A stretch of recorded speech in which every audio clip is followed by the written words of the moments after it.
So my talk is titled Fighting for Abortion Rights in Latin America, as the book that Emily just showed. And I want to start by talking a little bit about this picture in the background. That's the symbol of the green tide. If you have heard, this is the color that is associated for the fight for abortion rights in Latin America that started in Argentina.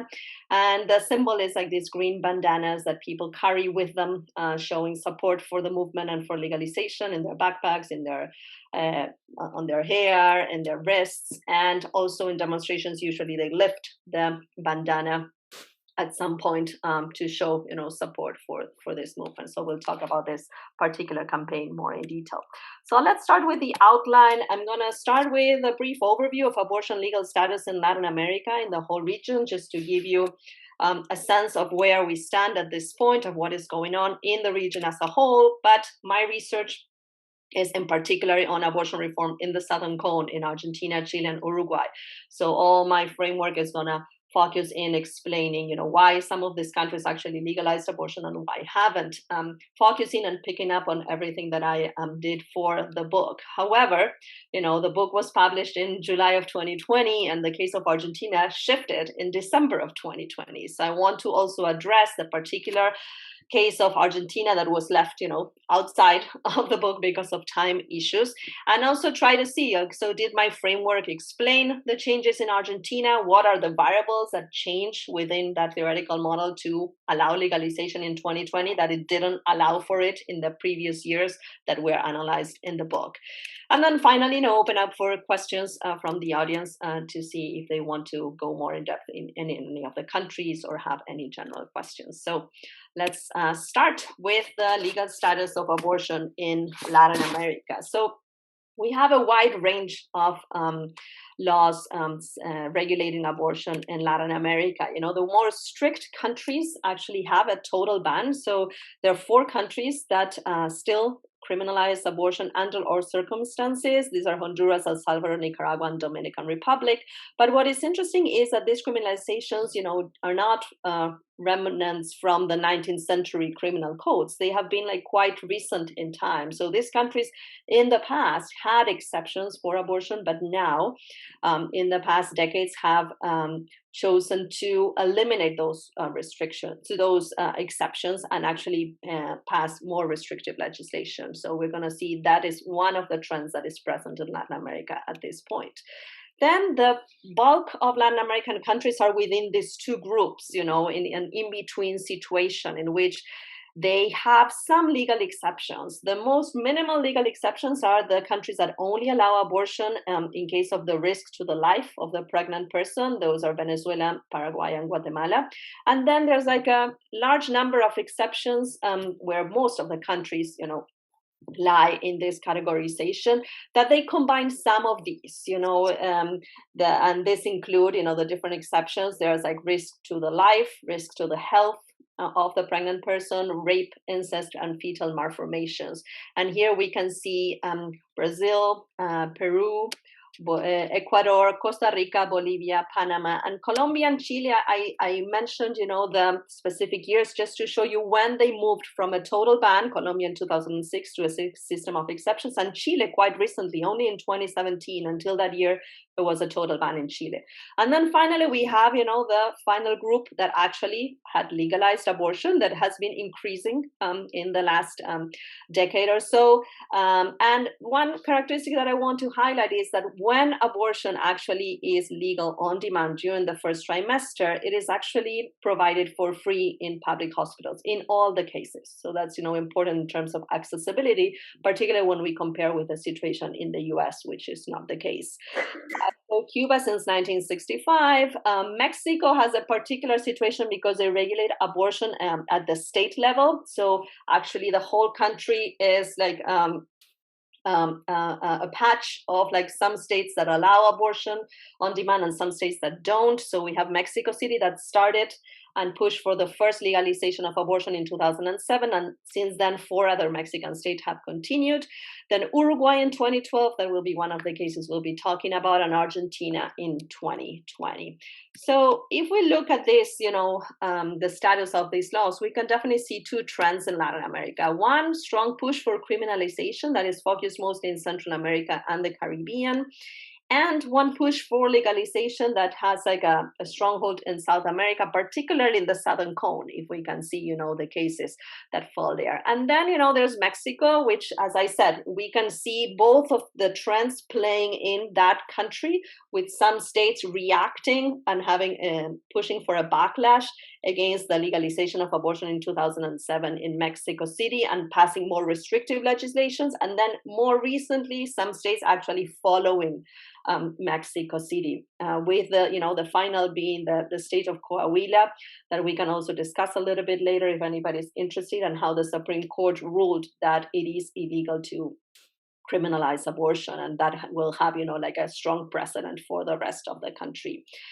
And my main, question is like, what really explains legalization? So I'm really interested in understanding this push and trend in favor of advancing legalization. And the main variable, if I'm talking in general about Latin America, will be the growth of feminist movements in the region. It is quite undeniable that a region that has usually been characterized as highly patriarchal and conservative and religious and very Catholic is really going through like a large transformation, particularly if we focus in the countries of the Southern Cone, that are the ones that I do my research. I would say that the Southern Cone is really at the vanguard of feminism in Latin America.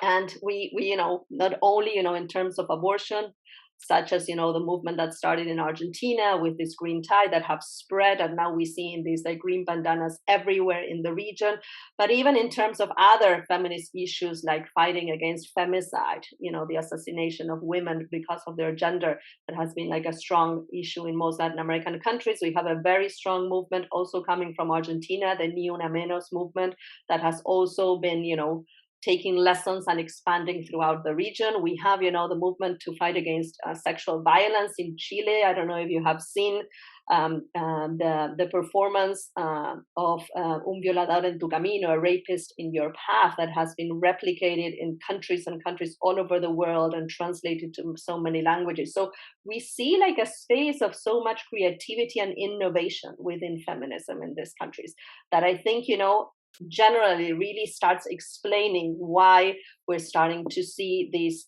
region shift, and be able to reflect, that cultural shift also in policy reform and the legal status of regulating, for example, abortion.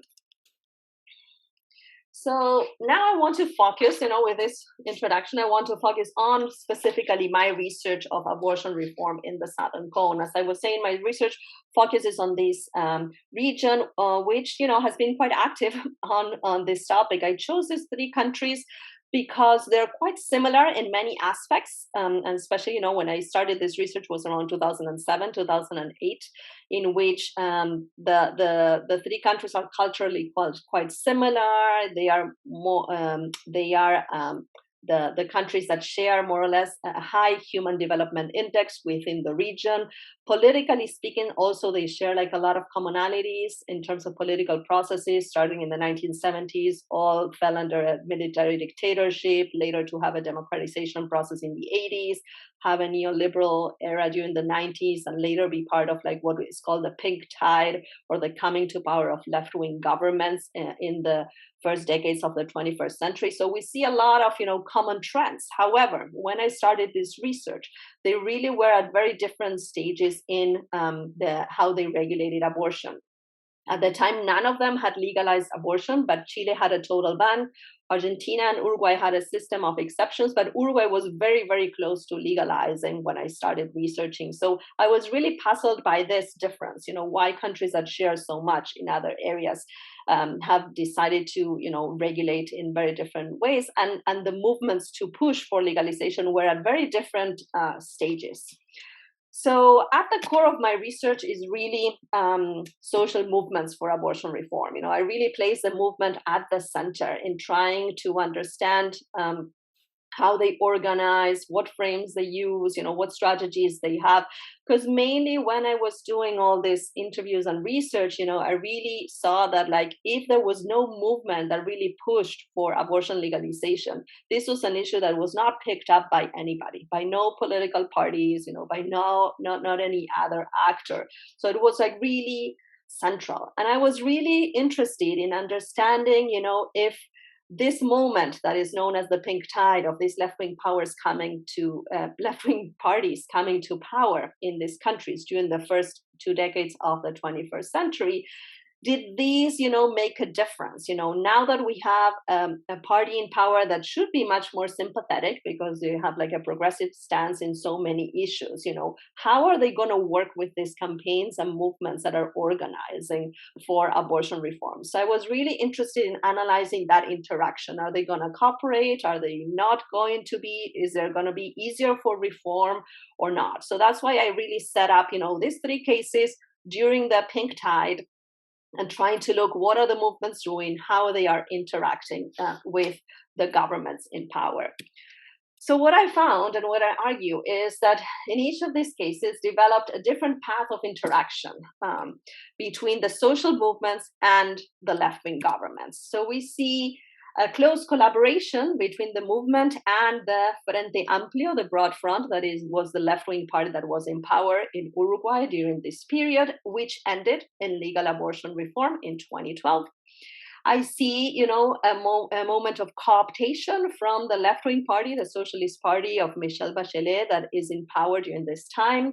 And as a consequence, we only see a moderate abortion reform that ends the total ban, but only moves Chile to a system of exceptions under 2-3 very limited circumstances, and that happened in 2017.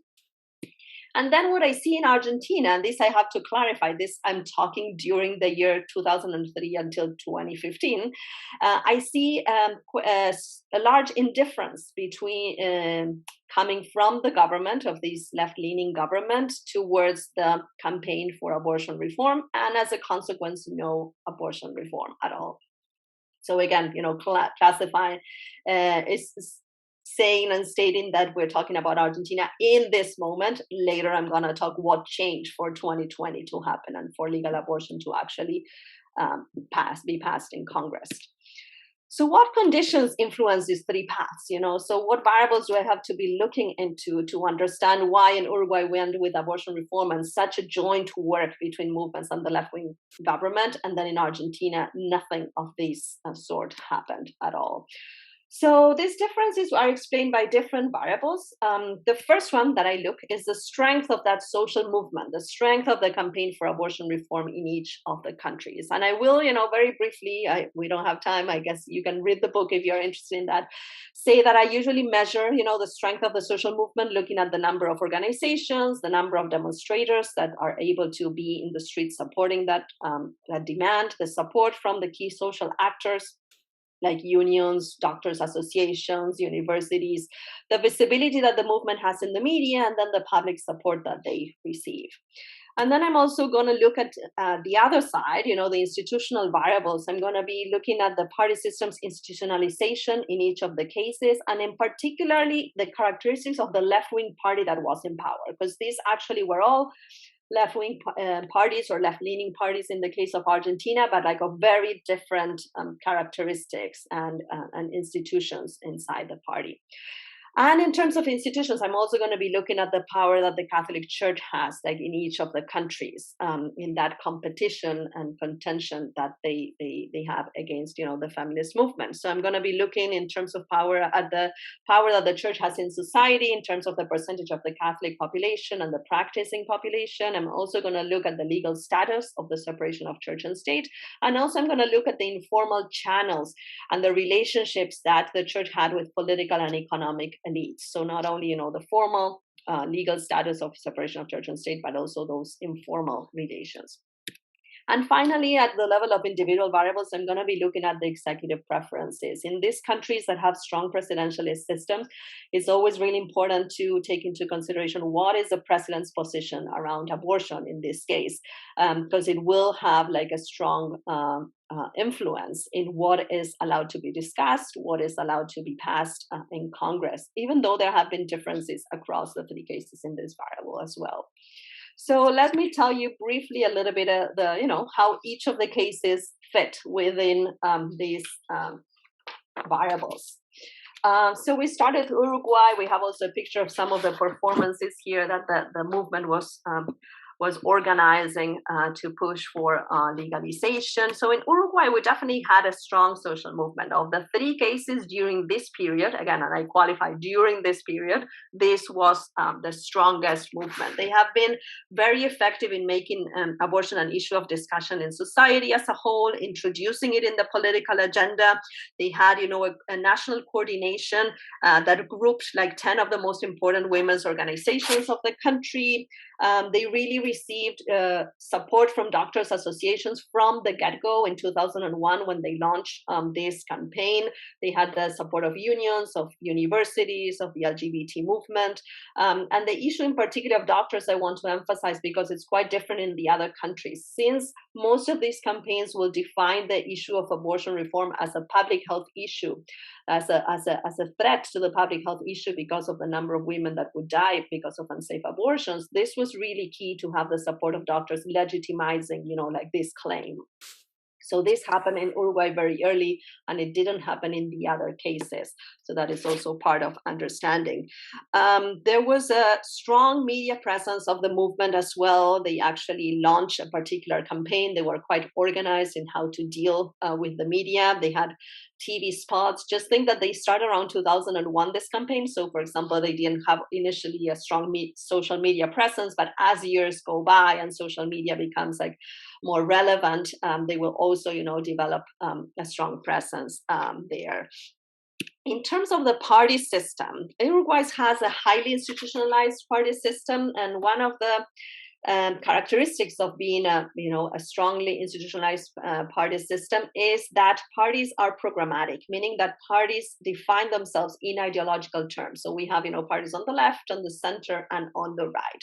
So in a way, it's an easy it's easy for the movement to know where my allies are, where my enemies are in this particular issue. And on top of this, Uruguay has a very strong left-wing party, the Frente Amplio, that has roots in society. And what I mean by this is that the party has already institutionalized channels to link and receive input and be in touch with grassroots organizations such as, movements for abortion reform or other movements. So in a way, it was kind of the ideal, institutional framework for a movement to have such a strong party that is really welcoming and encourages, input from grassroots organizations. And this is why we very clearly see a very strong joint collaboration between the party and the campaign for abortion reform.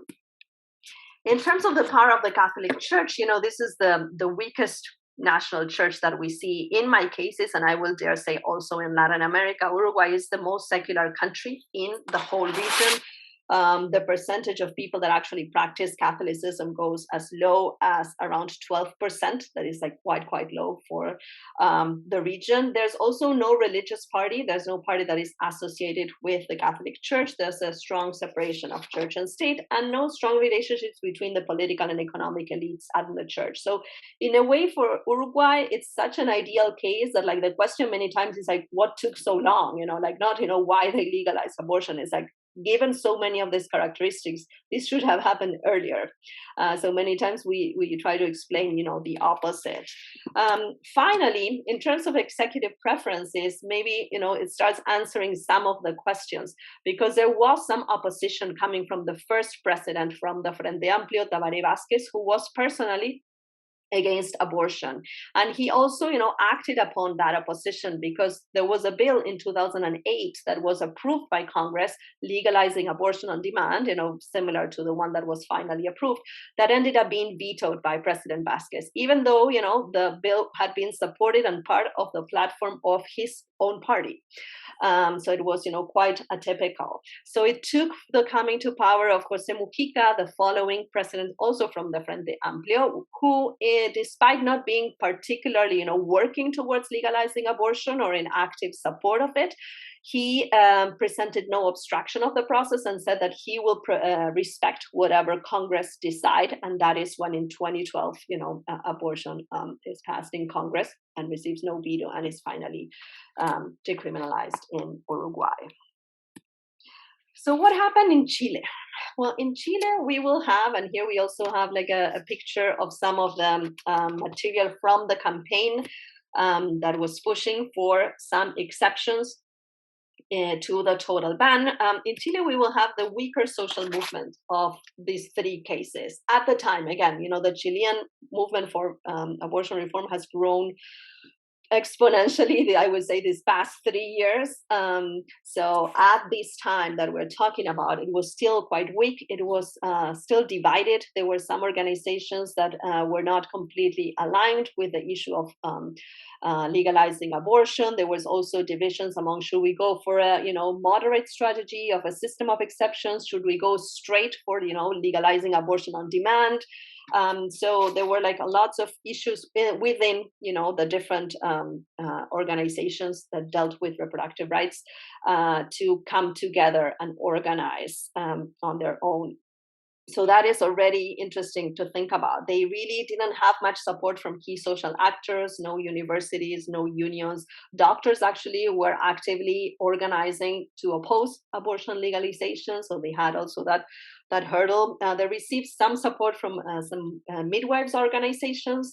However, public opinion was interesting because it was actually supportive of a moderate reform. There was around 67% that was in favor of including some exceptions to that total ban.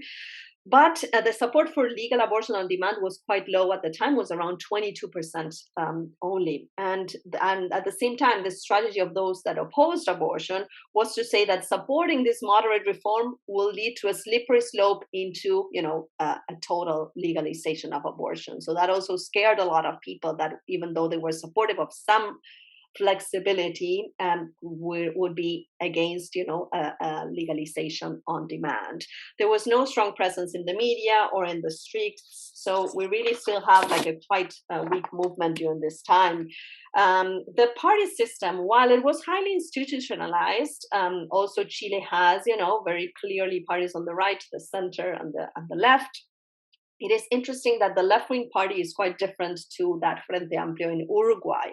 The main left-wing party that was in power was the Socialist Party, that even though it had been a party that was connected with the grassroots at the times of Salvador Allende during the 1970s, after the military dictatorship of Pinochet and the coming back to democracy in the 1990s, it really starts downplaying these links with the grassroots and moderating itself and becoming what we call a professional left-wing party, one that is really dominated by experts and doesn't have those roots in society. So there was not a strong connection with, these movements for abortion reform at the time. To add another obstacle, we see the strongest, Catholic Church of these three cases, for sure. Even though,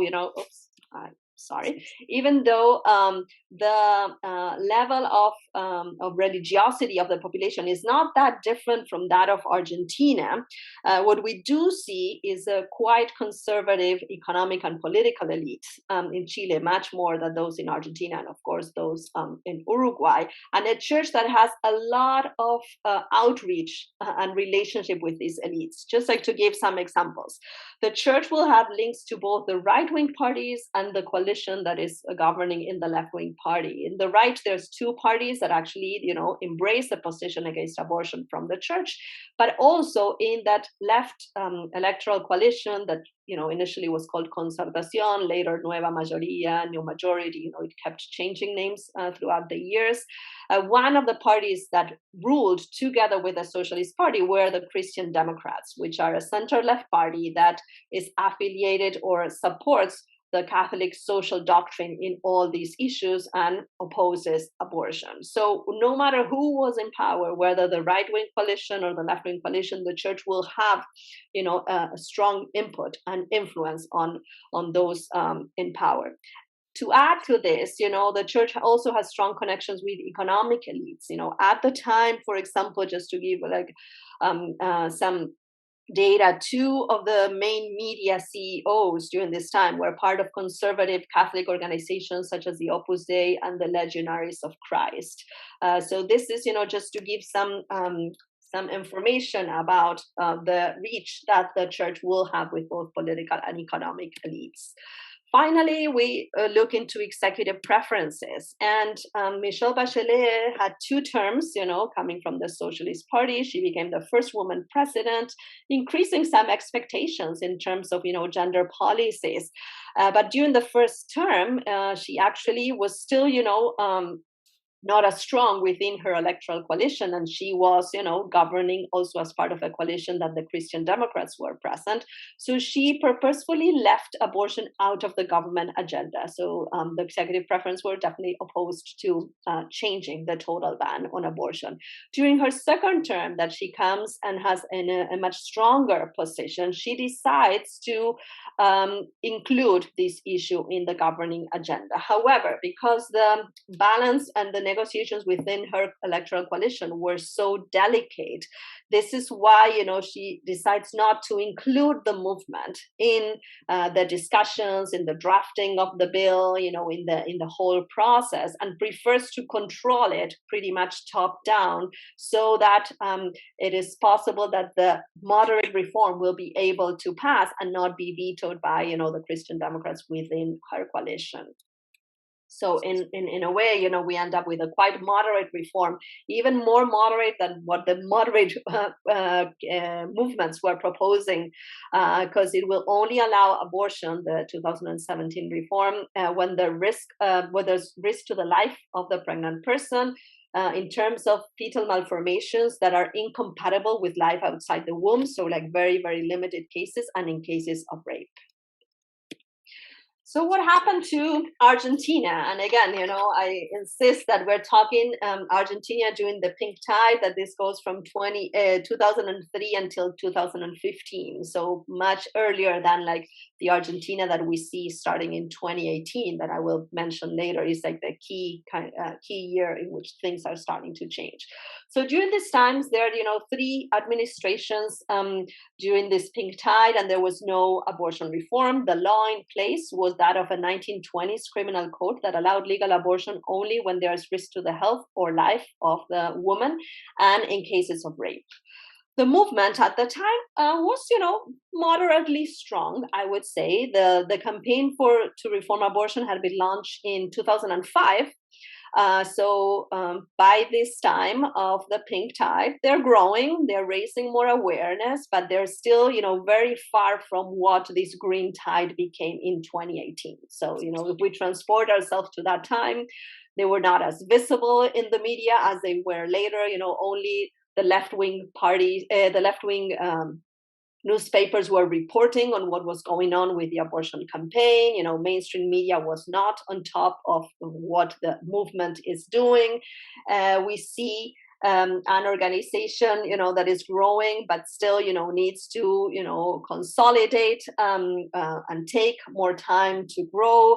They receive some support from unions, some lawyers associations, but there are some divisions among them. Doctors are still not supportive. They will come later, in organizing in support of abortion legalization. So we see still, a campaign that will keep on growing, but that is definitely not the strong or at the height of its power that we will definitely see around 2018. In terms of the party system and the party in power, that's like one of the main obstacles initially for Argentina. Argentina has a low level of institutionalization of the party system, which made relations with a particular party for the movement much harder than in the other cases. Argentina's parties do not align from left to right. So, for example, the Peronist Party that was in power during that time, actually occupies the whole ideological spectrum. There are Peronists from the right, from the center, and from the left. So it's a quite complex, party system to really approach and know, okay, who do I have to engage or who will be my ally in this particular issue? Especially because all political parties were divided on the issue of abortion. So there have been people that supported abortion and people that opposed legalization of abortion in each of the parties. So that made it much harder, in a sense, to find like a clear ally that, once they are in power, we had like better chances and we have more outreach that we can do in Congress. So that's, just to begin. At the same time, there's not like one kind of traditional labor left-wing party in Argentina that is strong. They're like the left-wing parties are quite small in Argentina, and that space had been filled again with like a left-leaning branch of Peronism that is the one that comes to power during this, pink tide phase in Latin America and advances a lot of progressive policies in terms of economic policies, in terms of also LGBT rights, but it stops short of supporting abortion reform. In the issue of abortion, guided by the precedent that was there, and I'm anticipating a little bit of the executive preferences, they decide not to support legalization. So for the movement, this was like kind of a confusing political environment, even though I will show how they managed to finally understand it and find a way of working with it. It took longer. It was harder than, kind of the ideal case that we have in Uruguay. In terms of the power of the Catholic Church, I place Argentina in an intermediate position between Chile, in which the church was much stronger, and Uruguay, in which the church was much weaker. As I said before, in terms of religiosity of the population, there's not such a large difference with Chile.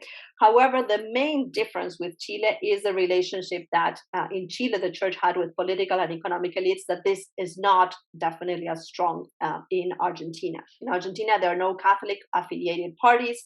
All parties are secular, and as I said, for example, they're all divided around the issue of abortion. There's no party that has like a party position on the issue of abortion in their platform. So in a way, there's no clear allies for feminists, but there's also no clear allies for the anti-choice, the anti-choice position, as I said, because most parties are divided.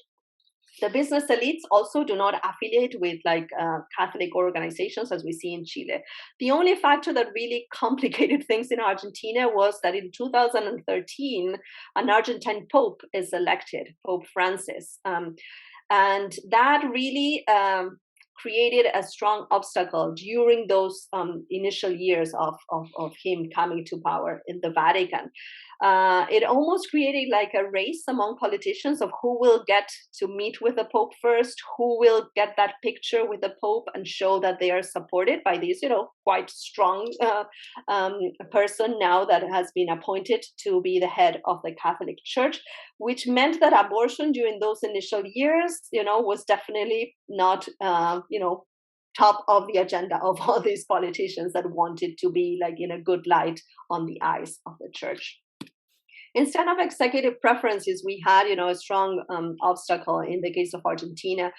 Nestor Kirchner was opposed to abortion, although, at this time, the movement was just being launched, so it was not even like high in the agenda. So we don't know exactly what would his reaction be if he would have been facing, a really strong movement. But his wife, Cristina Fernandez de Kirchner, which took power and had 2 administrations after him, was strongly opposed to abortion. And in a way, even though within her party, this left-leaning branch of the Peronist Party, there were many feminists that were working with the movement. These feminists knew that having the presidential opposition would make it impossible for the bill to pass in Congress. So they decided themselves not to even introduce the bill. So there was a bill that the campaign drafted with a lot of input from many grassroots organizations. It was a very democratic process throughout the country at different levels of input. And this bill was never during this period introduced in the congressional agenda. So it kept on, being introduced in Congress, but then falling of status, of congressional status, because it was never in the agenda, never discussed until 2018. That I will tell that story later. So this was, what I research and I tell in my book. But what happened in December 2020, in which we hear that Argentina finally legalizes abortion? So the main, question, of course, is like, what changed? Because you just have, I have just explained that there were so many obstacles in Argentina, the party system, the executive opposition, the movement was still, needed more time to grow. So how was this possible in relatively a short amount of time, since 2015 that the, last pink tide government leaves until, 2020, just like in 5 years, things shift quite a bit. So definitely, of the variables that we just mentioned, the Catholic Church, still remains quite powerful in that intermediate, range within my cases. There's not like a large change in this sense.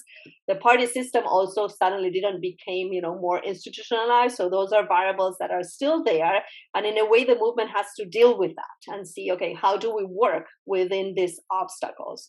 So the variables that will change quite clearly are definitely the strength of the movement. And again, we're going to be looking at some of the dimensions in how the movement grew, and also executive preferences. In 2019, we have the election of Alberto Fernandez from the same, party, this Peronist party, this left-leaning branch of the Peronist party, and he states already in his electoral campaign that he will support the legalization of abortion. This was a first. It had never happened that a president within, an electoral campaign will support legalization of abortion. Until very recently, abortion was considered what we say in Spanish, an issue pianta votos, that sends votes away. Like you shouldn't say that you want to legalize abortion because then nobody will vote for you.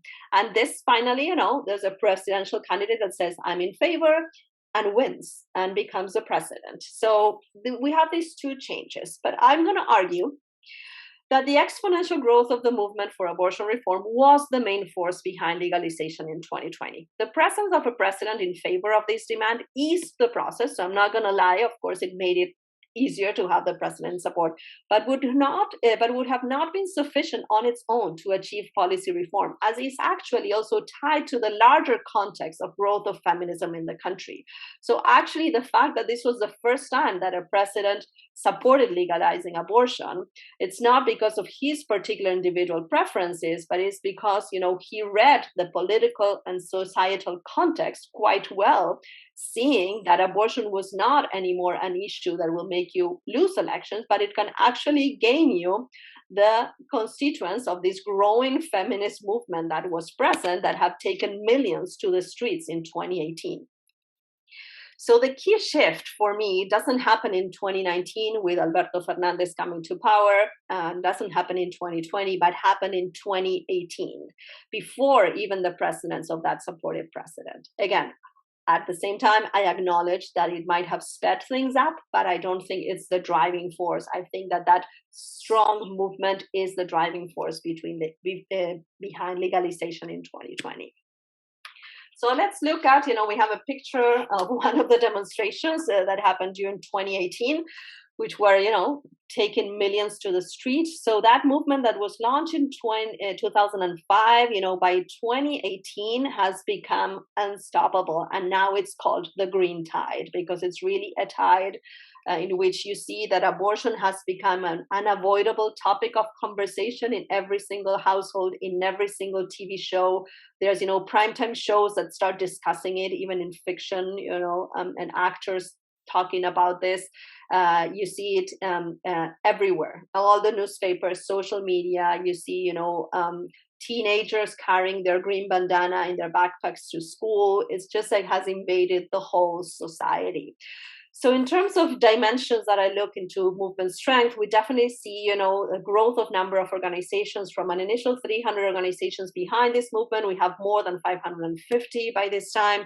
the number of demonstrators, like many newspapers cite, like around 1 million people in many of these large demonstrations pushing for legalization of abortion. We have now the support from key social actors that was not present before. So this has reached every single sector of society, that every professional group starts organizing. And now we have the doctors for safe and legal abortion, the journalists for safe and legal abortion, the teachers for safe and legal abortion, the actresses like played like a really strong role, like making it public because of the the reach that they have to the media, and they organized and they went and even talked to many legislators in their offices, and because they are very, very famous and celebrities, they had like an extra power to be able to reach some of the hardest legislators. So there was like a really wide net of social actors that were involved now in this campaign that has not happened before. The visibility in the media I just mentioned, it grew exponentially, and that also led to like a larger public opinion support, around 58%. This is a little bit tricky, the public opinion support, because there hasn't been like a steady public opinion poll taken every year so as to measure it. So we have like different survey companies like doing and maybe asking not exactly the same question or the same population, but more or less many public opinion surveys like say that it was in the 50s and over 50% the support at the time. But I also want to talk about the movement strategy. I was talking how the issue of the party system being so difficult really was becoming an obstacle for the movement to reach out to those possible sympathetic allies in power in Congress. And it is interesting how they managed to take this division of each of the parties around abortion to their advantage and start working to create a multi-party coalition for abortion reform. So, taking really advantage of the lack of religious parties in the country and the fact that all parties were divided around the abortion issue, the movement decides to build this multi-party coalition. So, just as their movement actually is what they call a transversal movement, because one in which there are feminists of different party allegiances within the movement, they wanted to create a similar coalition of legislators for abortion reform that would also include members of all parties, from those small left-wing parties to the Peronists, to the radicals, and to even right-wing parties as the PRO. So this took longer, obviously, to come to fruition. It would have been easier to have a context similar to that of Uruguay, to work and have a historic relationship with one party in power and work together. However, it also, this strategy in Argentina allowed the movement a lot more autonomy. So they were able to push for legal abortion, both under a center-right wing government of Mauricio Macri, who was in power since between 2015 and 2019, and also in the left-leaning government of current President Alberto Fernandez. So that's why there's two moments. One, the first time that the bill is discussed in Congress happens in 2018 under a center-right wing government. It fails in the Senate. But later in 2020, under a left-leaning government, because of this character of being a multi-party coalition that included legislators of every single party, they are able to also be strong enough under governments of different ideological allegiances. So the movement was able to build this multi-party coalition, first because, as I mentioned, because all political parties are secular and they didn't have like a stated a party-wide, position on abortion. And also, I want to acknowledge that there were many feminist politicians doing inside work within their party that really collaborated with, feminist activists in civil society. So this has been going on for a while. And it coalesced in this particular moment to be able to create this multi-party coalition. So why are executive preferences not central? I want to check a little bit how I'm doing with time. I think I should be shortening this. So I want just to argue a little bit why the executive preferences were not central. So first, as I mentioned, Alberto Fernandez's support for legalization, I think, is a consequence of the movement growth. It's just him reading that change in the society in Argentina, in the political system in Argentina, and not, the driver of this change. He was just like, a good politician reading very well and accurately that particular political situation. His party also, that was called by this time, because political parties changed names a lot in Argentina, Frente de Todos, like the front of everybody, was also divided as every other party. And they didn't have enough votes on their own to pass it. So even, if he wanted to create party discipline, it was not enough. The Senate needed at that time 38 votes to pass the bill, and the Frente de Todos positive votes were only 25. So they really didn't need it. That multi-party coalition was needed to get, the 38 votes in the Senate. Finally, I really did a detailed analysis of the vote of every single senator, because the Senate was the chamber that was harder to get in favor of legalization. And looking at who voted and why they voted, we can only narrow down 2 to 4 positive votes in the Senate might have been shifted because of Alberto Fernandez's position. Definitely there's evidence for 2 cases of 2 senators that the president visits and meets with that have been in the past against abortion that shifted and voted in favor. The other 2, I don't have enough evidence. There's not enough information about why they ended up voting. But all the other 21, votes that were coming from his party were of senators that have already expressed political support for legalization before Alberto Fernandez mentioned this in 2019, or that directly they have voted in 2018. So they were in power already in Congress earlier, and they have voted in favor. So there is no way that their support for legal abortion came because of the president being in support of this issue. So I want to finish with this and just have like a short conclusions to think about. I think that this research speaks to the centrality of social movements in advancing abortion rights in the region. As I said, if there's no movement that really pushes for this issue, it's very unlikely that any party or anybody else will pick up on this and introduce a bill and try to advance reproductive rights. I haven't seen it in the cases that I've analyzed. Movement strength also can trump large institutional obstacles. I think, in the case of Argentina in particular, it's quite clear that even though the party system was not ideal, even though still there's some strong, resistance from the Catholic Church, the level of organization and mobilization that the movement reaches was able, to create a particular strategy to tackle this, obstacle of the party system and really push and advance, legalization. And then finally, the need to contextualize executive preferences and not take it as an isolated variable, but really understand that it's the product of that particular political circumstance that many times is actually created by the movement. Thank you. I'm going to stop sharing now.